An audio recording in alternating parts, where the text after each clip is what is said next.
I once heard a man describe his wife this way. The moment I saw her, I wanted to have sex with her half to death.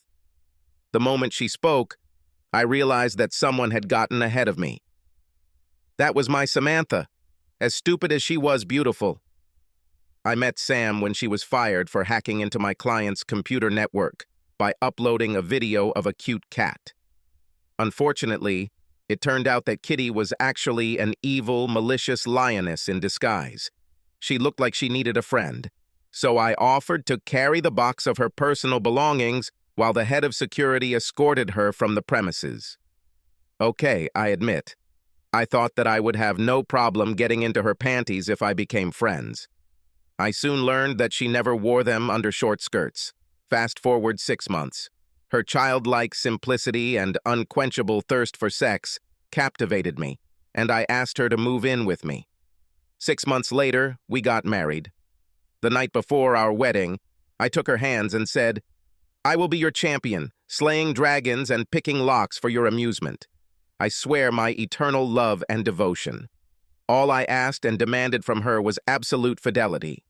If you ever kiss another man in a romantic way, our marriage will end. You won't have a second chance. No, I will destroy you and whoever was foolish enough to incur my wrath. I love you, and I will never do this, Sam swore. The first 2 years of our marriage were so incredible that all our friends were jealous. Sam did a great job playing the spoiled wife role. She spent her days playing sports or relaxing at the spa. We ate dinner at some of the best restaurants in Chicago almost every night.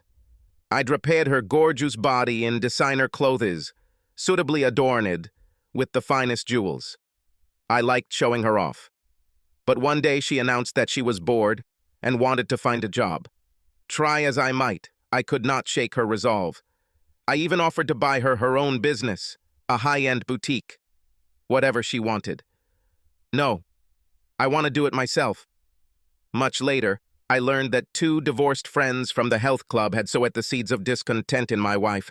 These bitter women lost their husbands to younger women and took perverse joy in destroying happy marriages. Week after week, they worked on Sam until they convinced her that I didn't value her, and the key to her freedom was to get a job so she could have her own money. So Sam went looking for a job in a position that would suit her. Now, a beautiful woman wearing a $500 dress has no problem getting an interview. Her problem arose when she was asked difficult questions like, "What office skills do you have?" 3 months later, she's had dozens of interviews, but no one has even called her back to say, "Sorry, we don't have an opening for your unique skill set." At least that's what it says in the form letter I send out to unqualified losers. But one day she came home so excited that she could barely speak. She was hired as a personal assistant. I asked her a few simple questions like, "Who hired you and what are your job responsibilities?" Sam forgot the name of the company, but was sure she could find it again. The only thing she remembered was the travel situation. "With whom?" I asked. She rummaged through her $1,000 Gucci bag and found a business card. "I will be working for Andrew W. Carter and Associates." The card was a cheap rectangle of white cardboard, no graphics, just Andrew W. Carter, president, CEO, and telephone number. What a cheap asshole, I thought. What exactly does Andrew W. Carter and Partners do? This has something to do with the import or export of things. I took my wife in my arms and looked her straight in the eyes. "Samantha, I have a bad feeling. Let me check it out." This led to our first ever knockdown, a protracted dispute. "You don't want me to succeed, you just want me hanging on your arm like a Barbie doll." In truth, it was all she could do. Sam was stubborn. She dug in her heels and refused to listen to anything I had to say. She stuck her jaw out and stared at me. I knew that look meant she would rather take a beating than admit she was wrong. "I hope it's not too late before you open your eyes to the truth." I quietly got my investigators to begin a full investigation into Carter. On Sunday evening, I received an email with the complete dossier. Carter was a small-time importer of counterfeit products, which he sold to dollar stores. Much of his business was generated at regional shows, which is where Sam would appear. The current sales force consisted of men in their 50s. Sales fell as Chinese manufacturers cut out middlemen, workers as they were called in the trade, and sold directly. Ahead of the big show in New York, Carter met with his sales staff to brainstorm solutions. The future of the company depended on this show. There was a common idea that the easiest way to increase sales was to have a beautiful, short woman make that shortest skirt and revealing blouse for the representative at the stand. Sam had a closet full of clothes that met the requirements of the uniform. It was obvious that Carter did not need a personal assistant, but a magnet to attract clients. Things were pretty calm on Sunday. Sam was dressed to the nines on Monday morning. I praised her and offered to take her to work. She surprised me and said yes. I surprised her with an Italian leather briefcase. Sam accepted my gift with the words, "You will be proud of me." Carter's warehouse has definitely seen better days. It was an old 3-story building. Even the sign on it has faded. Sam looked nervously around the dilapidated building. After a couple of minutes, she leaned towards me and kissed me on the lips. This was an act she had been denying me since Friday. "I think it's here." "That's probably true. I'll pick you up at 5. She kissed me again and said, "I love you." "I love you too," I replied. This day dragged on endlessly. I waited at the end of the block for the clock to show 5 hours. When this happened, I stopped in front of the main entrance. Several dozen men in cheap suits came out in a crowd. This must be the sales department, I thought. After a few minutes, several older women left. Everyone was dressed for work in the warehouse. I waited 10 minutes before entering the lobby. Sam's laughter was heard in the distance. I noticed a bell on the secretary's desk and rang it vigorously. "I'll come out now," the wife shouted. As soon as I met her new boss, I immediately saw him as a bastard. He didn't even extend his hand to me to shake it, but only smiled ingratiatingly. As soon as we drove away, I warned my wife. "He was watching you like a lion, watching a gazelle. Don't be stupid. He's just a good salesman. Always on. Good seller. This man sells wholesale fakes made by slave labor. He, like his products, appeals to the dregs of civilization." Sam was silent until I pulled up to one of our favorite restaurants. On Tuesday morning, Sam dressed again, as if she were going to the dance. When I asked her why she was dressed like that for working in a dilapidated warehouse, she stated that she knew how to get to work and would drive herself. She left without answering my question or kissing me goodbye. She came home that evening excited after a day of researching their product line. She even had a bag full of junk. I tried my best to feign interest as she described each item. In the second week, 3 unpleasant things happened. Sam, still changing, began going to lunch with Carter so they could discuss the product line. She also began working late into the night with him to prepare for the New York exhibition.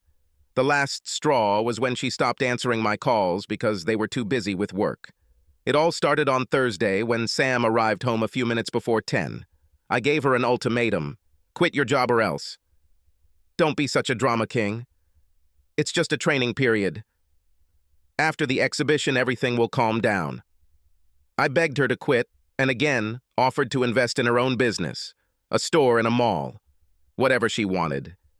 She again demanded that I let her succeed on her own. On Friday, Sam ignored 10 phone calls and didn't get home until after 11. I was waiting at the door when she came in. "Do you have problems with your phone?" Sam instantly turned into an angry bitch because I don't trust her. "I would never get in your way if you had a big career." "Big career? You make minimum wage. The jewelry you're wearing is worth more than his entire business." Sam spat venom in response. "Why don't you trust me?" "I trust you. I don't trust Carter. I've seen too many predators like him. Also, what are your qualifications for this job, other than being pretty? Is there a reason you dress like a model to find out about a 99-cent piece of plastic in a dirty warehouse? This shit really hit the fan. There's a 3-day trading conference in New York next week, and I'm going there whether you like it or not. Get used to it. Then get used to living alone, because if I leave, I'm afraid I won't be here when you return. Our marriage will end." I can't believe you said that. You and I should plan how we will spend my salary. We could save it for a vacation in Europe, Hawaii, wherever you want. Europe, Hawaii, are you high? You make $13 an hour. Before taxes. You can't even afford to buy us a steak on your salary. Sam ran out of the room and locked herself in the bathroom. We didn't talk all weekend. A limousine picked her up on Monday morning. I kissed her for the last time and said, "You made your choice. I hope you can live with this." She didn't answer. It took a while, but I arranged for a private investigator to take the seat opposite her and Carter on the eastbound flight. The cheap bastard flew in economy. My person guaranteed that he could provide audio and video recordings of their entire trip. I was stupid enough to expect a phone call from Sam to say they had arrived safely, but instead I heard from my private investigator, they were careless, like school children who think they can get away with anything. Carter kept his hand on her thigh. She protested the first few times, but eventually she allowed him to touch her. I almost broke my phone. He then said that he would pass the observation on to his assistant so that they would not recognize him. It took me a damn long time not to call Sam and tell her I knew what they were doing, but it didn't work before. So I spent my time planning the second phase of my plan. That same evening I received a detailed message from my detective. They spent most of the day at business events. Unfortunately, at 6, they went to their rooms and changed for dinner. I recognized the little black dress Sam was wearing. The detectives were instructed not to intervene unless Carter forced Sam to do something. They were to observe and document. It was killing me. But she had to choose our marriage of her own free will. But that wouldn't stop me from making one last try.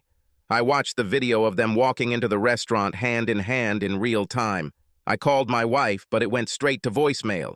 So I called the restaurant and got Mrs. Samantha Weatherstone. She wasn't too happy about me checking on her. I worked hard all day, and now I'm having dinner at the diner. You had the nerve to call me to check. Well, maybe if you answered my calls or messages, I wouldn't have to look for you. Samantha, I love you more than life itself. That's why I'm giving you one last chance to save our marriage.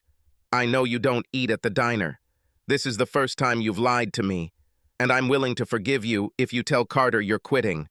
A first-class ticket will be waiting for you at the airport. Please, if you love me, if our marriage. The phone went silent. My wife hung up. My detective broadcast me a video of Sam drinking with Carter. This bastard heard our conversation, and I could tell he felt like he had chosen the right path when he hired Sam. He acted as if she belonged to him, groping her while he plied her with alcohol. An hour later, my man sent a video of them entering his room. I had to turn off my phone because I couldn't watch the feed from the cameras they had installed in Carter's room. Later, after a couple of strong drinks, I listened to him say stuff like how it was a shame that her husband didn't want her to succeed. He said I was jealous of her success. Stick with me, and I will make you the most successful saleswoman in this business.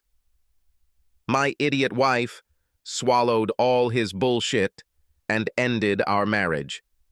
My next call was to colleagues at the New York Convention Center. Carter had already made sure his truck arrived this morning and was waiting to be unloaded. Inside, there was a stand, the largest and most luxurious at the exhibition, and thousands of catalogs and hundreds of free samples. The stand took up twice as much space as its largest competitor. It featured better video and lighting effects. Within minutes, Carter's 40-foot container disappeared from the loading dock. Within a week, it would be sitting empty at a truck stop in New Jersey. I spent the night sitting in my chair hoping Sam had come to her senses. The next morning, my detective confirmed that they spent the night in his room and had sex. He treated your wife like a woman of easy virtue. The detective said it looked like she hadn't slept a minute. I heard her cry almost all night. Trying to control my anger, I made 2 more calls, this time to a local phone number. I told everyone exactly one word: start. The next morning, the concierge slipped a note under Carter's door addressed to my wife. I called your room all night, but no one answered. This probably means goodbye forever. The detective said she screamed and started crying hysterically about how she had made a huge mistake and Carter better stay away from her or... What do I care about? I had sex with girls much better than you. Now get dressed. You have work to do. He picked up her dress from the floor and threw it at her. Sam begged him to give her a return ticket. He laughed in her face and called her a stupid slut. If you want to go home, you better get your ass ready to attract my clients. You got me drunk and raped me. Sam turned up the volume. I didn't force you to do anything. If you call the police, they'll look at how you were dressed and they'll know you're a slut. Their conversation was interrupted by a knock on the door. It was one of the sellers. Sam grabbed her dress and hurried to the bathroom. Carter opened the door bare-assed, holding Sam's lace bra. He wanted to make sure Angelo saw what he did. Boss, we have a big problem. I was in the conference room checking our place, but there was nothing there. What do you mean, nothing happened? That's what it means. There is no booth there, not a single box, no samples, nothing. I talked to the guy at the dock and he said the truck wasn't there. Carter turned white as a sheet. All he could say was, "Damn." It took Sam a while to gather the courage to call me. She obviously decided to play the fool of herself, in which she succeeded. I didn't answer, but it went straight to voicemail. Even though I knew it wouldn't change anything, I had to know if Sam is going to confess to his actions. "Sorry, honey. I took sleeping pills and didn't hear the bell." She had the nerve to say, "I love you. Please call me when you receive this message." After that, she called every 10 minutes. I ignored everything. Instead, I called my lawyer and asked him to prepare the divorce papers. Meanwhile, Carter was melting. The exhibition opened in 30 minutes, and he had nothing. He began frantically making phone calls. The police could not help. Cameras installed at the cargo dock showed a white truck with no license plates or name leaving the previous night. They said a detective would arrive in an hour or so to investigate. Carter called the warehouse and told them to collect all the catalogs and brochures they had and put them on the next flight to New York. There was rather meager loot there. Carter spent the day sitting on a borrowed bar stool in front of a cardboard sign he made at an office supply store. His sales staff looked awkward trying to sell invisible products.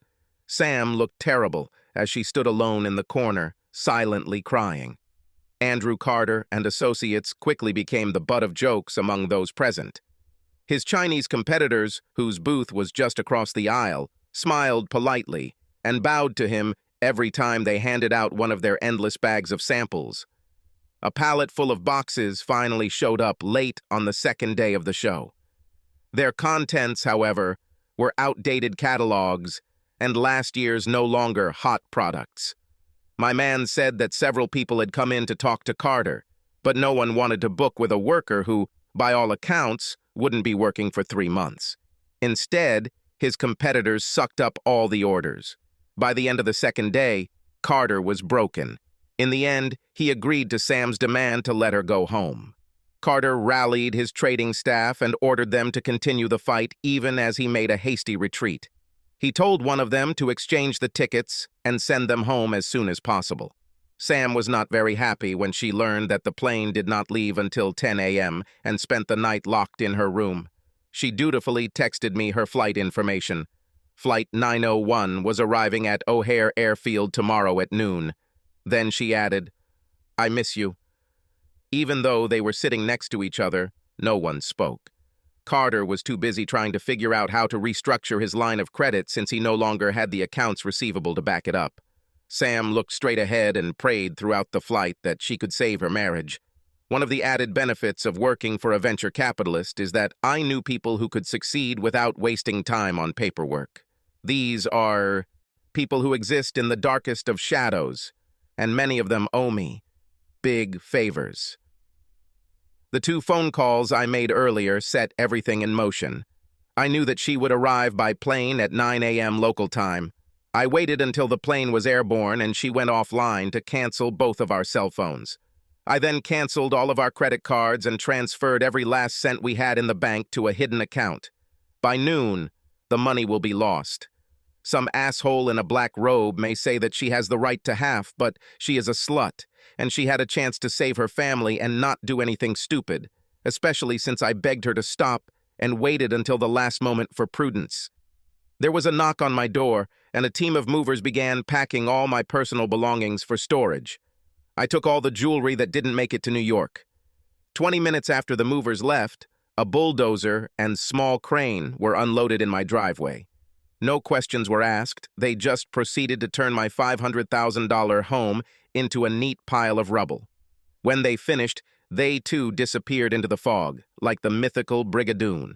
My detective was sitting in the row behind Sam. He said neither of them spoke a single word during the flight. As soon as they landed, she tried to turn on her cell phone. She became very nervous when she found out that her service was canceled. Sam almost ran down the ramp to get to the payphone. A man in a black suit, holding a sign with her name, stood in front of a crowd of departing passengers. She assumed he was the limousine driver to take her home and asked if she could borrow his phone. "Are you Mrs. Samantha Weatherstone?" "Yes, it's me. Now please lend me your phone." He handed her a large manila envelope. "You have been served. And no, you can't take my phone." Sam started to go crazy. "I don't see our driver," Carter said as he approached. "Get the hell away from me or I'll scream." Sam found a telephone and called me on my cell phone. She received a message that the number had been disconnected. She then dialed my office number, which I told her was for emergencies only, and was told that no one by that name worked there. I have already left for a new position in our Los Angeles office. Horror gripped her when she remembered the envelope. She tore the envelope and read the petition for dissolution of marriage. Samantha fell to her knees, sobbing. Photos of her naked with her boss started pouring in. What she didn't know was that his wife had been delivered an identical set of photographs at the same moment. Airport security was alerted that the woman had health problems, and a team arrived to provide assistance. One of them took her bags while paramedics tried to figure out what her problem was. She begged them to help her take a taxi. "I have to get home before it's too late," she begged. They went to meet her and caught a taxi. She begged the driver to go faster. When they pulled into her lane, she leaned forward and began directing the driver where to turn. As they rounded the bend, Sam looked puzzled and then let out a blood-curdling scream as she realized her home no longer existed. The driver wanted to get away from the crazy lady and demanded his $45 fare. She froze, handing him her credit card. He tried to start it. "This one doesn't work." She tried every card she had, but all were rejected. "If you don't have money, I'll call the police." Sam began to rummage through her pockets and finally found the money. The driver put her bags on the sidewalk and drove off. Samantha fell to the ground. She could barely breathe. Everything has disappeared. All her dreams were shattered. Carter's day ended as badly as it began. Two of my colleagues followed him to his home on the North Shore. They were driving a borrowed pickup truck when the driver stopped into the store for a pack of cigarettes. They watched from the street as Carter stepped out of the limousine and walked toward the front door with his shoulders slumped. He didn't even have time to reach the front door when his wife jumped out into the street and thundered, "Get out, you asshole son of a bitch!" She waved pictures of her and Sam having sex in his face. Carter was speechless as his wife attacked him. Two neighbors came out to see what was happening.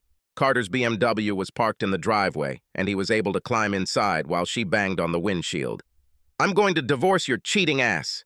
She picked up his suitcase and smashed it into pieces against the glass. Carter backed across the lawn to escape. He didn't even notice that he was being followed. Carter stopped at the bar and ordered a double clear scotch. He washed it down with another.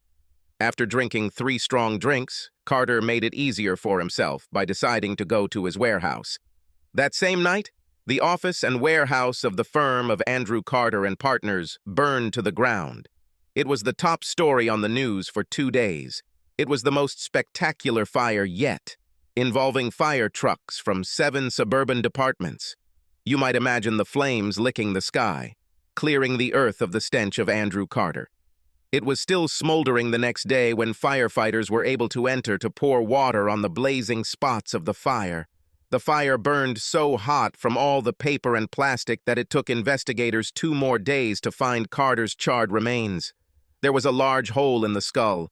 A pistol was found a few feet away with 1 bullet missing. The body was so burned that the coroner could not see that Carter had been tortured for more than 6 hours before he was allowed to die.